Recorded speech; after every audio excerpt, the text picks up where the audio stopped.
What's up, guys? Welcome back to the channel. And we did green out yesterday's slip with Jalen Duren and also Luke Kennard to get over 7.5 points and 7.5 rebounds. So you already know we're going to be going for the back-to-back here in this video. We also greened out the 7.5x on DraftKings pick 6. But getting right into it, we do have Karl Anthony Towns to get over 5 assists against the Sixers tomorrow. Getting right into the odds, it is pretty heavily favored to go over 5 assists. As you can see over here, FanDuel has it at 4.5, minus 186, BetMGM minus 145, DK minus 147. So the sharpest books, ProfitX minus 174, is projecting it to go over. And there's a pretty good reason for this, because not only has he gotten 6 and 7 in the last games against them in Game 1 and Game 2, the Knicks offense is also heavily relying on him to pull Embiid out of the paint. So players like Josh Hart, Mikal Bridges, and Deuce can just cut into the paint and get a free bucket. And in the event, if the Sixers do decide to double Brunson, the Knicks love to just give Cat the ball at the top of the key and have him just toss dimes into the paint. We've seen this happen many times against the Hawks. Ever since like Game 2, they started doing it. And Cat saw a huge increase in assists, as you can see over here. Not really Game 2, actually. It was Game 3 where he really saw an upside in assist, but he saw 4, 10, 6, and 10 on like around 12 to 13 potentials a game against the Hawks. It's going to be a similar story here against the Sixers. If we take a look at the defensive rankings against centers in the past 7 days, they've been allowing the 9th most assists to his position. And yeah, for the Knicks offense to succeed, I do believe Cat will have to drag out Embiid for their players to get into the paint. If we take a look at the assist heat map here, same thing as we talked about, he gets 50% of his assist from the restricted area in the paint, where they rank the 9th worst at defending, which matches up perfectly for us here. His point assist line is also not bad either, but I think there's a lot more value to be seen on his regular assist line in this matchup.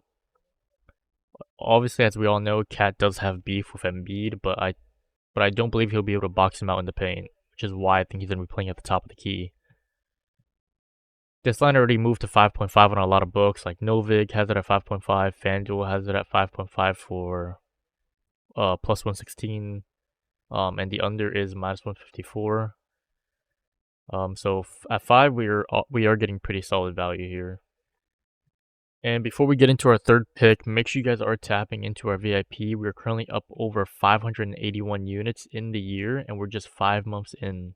That's literally on pace to be breaking over 1,000 units by the end of the year, and literally no other server does it like us. We have everything here tracked in our spreadsheets. If you want to check it out, the link is in our server. And we also have everything tracked in our Discord as well, so you know we're transparent about everything.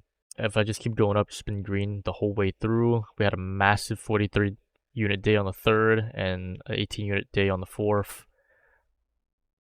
We do stay transparent on our losses whenever we do have them, which does happen sometimes. We have a minus 10 unit day here in April. But so far in May, we haven't had a single negative day yet. The closest we came was a positive 1.65 unit day on May 2nd. For our second pick, we're going to be taking Wemby to get over 0.5 points on any of these apps. These playoff matches are going to have tons of promos going on, and we're partnered with them to give you guys the best value on Sleeper, Chalkboard, Underdog, and better. They're all going to have at least one free pick like this, so if you sign up with our code PrizePicks, you'll receive that and a deposit match, so you can literally double your money without even having to place a single bet.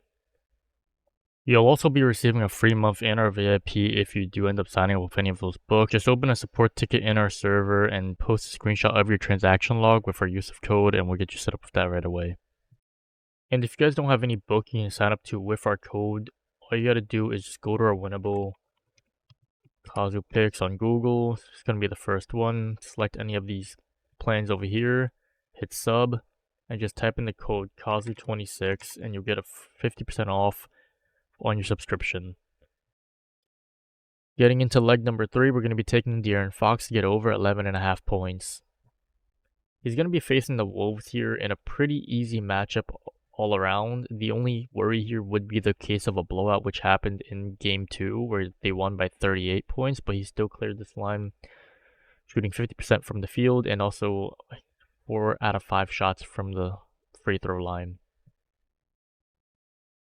If we take a look at the defensive rankings here against point guards, the Wolves are allowing the 5th most points to opposing point guards in the last 7 games and also the 4th most on the season. And if we take a look at the head-to-head matchup here, he's over this line in 10 out of his last 11 games against him, averaging 24.9. Although some of these games are when he was on the Kings and he wasn't like a second or third scoring option, whereas Wemby and Stephon Castle has really stepped up here, but he's still seeing some pretty good looks, pretty good volume all around. Over in 91% of games. This prop is a minus 670 odd prop on FanDuel if you were to take it there. So it's a really safe line to take, but nothing's ever guaranteed.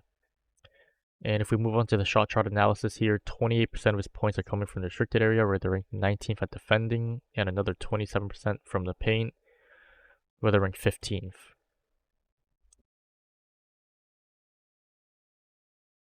Overall, just a really good matchup here for him to take advantage of. The only miss he had was in game 1, where he shot 36% on just 14 shots. But I do think he's going to see around similar volume here, like 13, 14, maybe even up to 16 shots. But I think he's going to be shooting at least like 40%. A lot of Fox's points are coming from transition and also ball handling, where he sees 22% in each of these, and they rank the 9th worst and the absolute worst at defending in the league, respectively. 21% of his total shots are coming from catch and shoot, where they rank the 8th worst at defending, so even more value on that as well. And Fox is probably going to be seeing a minimum of like 25 minutes, even in the case of blowouts. But I do think this game is going to stay a little closer, probably around a 10-point game if I had to assume, but books do have it at a 4.5 spread, so...